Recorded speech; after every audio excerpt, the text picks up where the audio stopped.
बहुत समय पहले की बात है जब गौतम बुद्ध गांव-गांव जाकर लोगों को उपदेश दिया करते थे।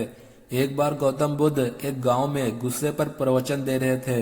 बुद्ध का प्रवचन सुनने के लिए गांव के लोग बड़ी संख्या में आए हुए थे। गौतम बुद्ध उपदेश दे रहे थे कि गुस्सा एक प्रकार की अग्नि है। गुस्सा करना ऐसा है कि आप जहर पिए और उम्मीद करें कि सामने वाला मर जाए। गुस्से में इंसान दूसरों को हानि पहुंचाने की कोशिश करता है, लेकिन इस आवेश में वह खुद का ही नुकसान कर लेता है और वह दूसरों से ज्यादा परेशान रहता है। प्रवचन सुन रहे भीड़ में से एक व्यक्ति ऐसा था जिसे गौतम बुद्ध की कही गई बातें अच्छी नहीं लग रही थी।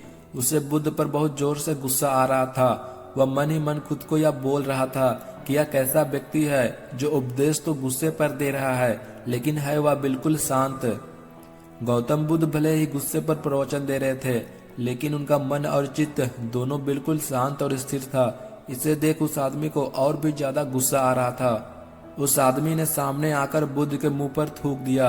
उस व्यक्ति के ऐसे व्यवहार पर सारी सभा भड़क उठी। लोग गुस्से में आ गए। सारी भीड़ उस व्यक्ति पर भड़क गई कि इसने हमारे गुरु का अपमान किया है। लेकिन बुद्ध बिल्कुल शांत बैठे हुए थे। बुद्ध ने अपना चेहरा साफ किया और उस व्यक्ति से कहा, तुम्हें कुछ कहना है?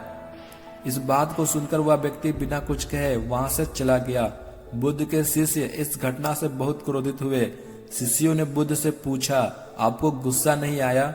उसकी हिम्मत कैसे हुई आपका तिरस्कार करने की, ऐसा व्यवहार भरी सभा में करने की? बुद्ध ने बड़े ही प्यार से अपने शिष्यों को समझाया और कहा, वह व्यक्ति बहुत ही परेशान था। हो सकता है वह कई परेशानियों से घिरा हुआ हो, इसमें उसका कोई दोष नहीं है।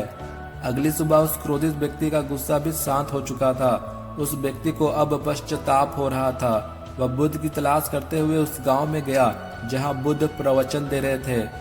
वह बुद्ध को देखते ही उनके चरणों में गिर गया और अपने द्वारा किए गए गलत व्यवहार के लिए माफी मांगने लगा। बुद्ध ने उस व्यक्ति से पूछा, तुम कौन हो और माफी क्यों मांग रहे हो? रोते रोते उस व्यक्ति ने कहा, आप मुझे भूल गए, लेकिन मैं आपको नहीं भूल पाया। मैं वही व्यक्ति हूँ जिसने कल आप पर थूका था, आपका अपमान किया था। इस बात पर बुद्ध ने हंसकर जवाब दिया, मैं कल की बातें कल ही छोड़ आया हूँ। अगर मैं गुस्सा करता तो उससे तुम्हें कोई फर्क नहीं पड़ता, इससे मेरा ही दिल दुखता। अगर हर बुरी बात या घटना को याद रखा जाए तो जीवन और भविष्य दोनों ही ठहर जाएंगे और परेशानियां बढ़ती ही जाएगी। वह व्यक्ति अब समझ चुका था, उसने गुस्सा कर किसी और का नहीं बल्कि खुद का ही नुकसान कर लिया है। हमारे जीवन में भी हमें किसी न किसी पर गुस्सा आता है, लेकिन क्या हम उस गुस्से से अपना भला कर लेते हैं? नहीं, गुस्से से भला नहीं होता, इससे हमारा मन परेशान रहता है। हम आगे कुछ कर नहीं पाते और बस उसी के बारे में सोचते रहते हैं। अगर बुद्ध भी उस व्यक्ति पर गुस्सा हो जाते तो उस व्यक्ति को कभी उसकी गलती का एहसास नहीं होता। गौतम बुद्ध बताते हैं कि गुस्सा एक गर्म कोयले को किसी और पर फेंकने की नियत से पकड़े रहने के समान है। इसमें आप ही जलते हैं। इसलिए जितना ज्यादा हो सके गुस्सा करने से बचिए, ताकि आगे जाकर आपको पछताना ना पड़े।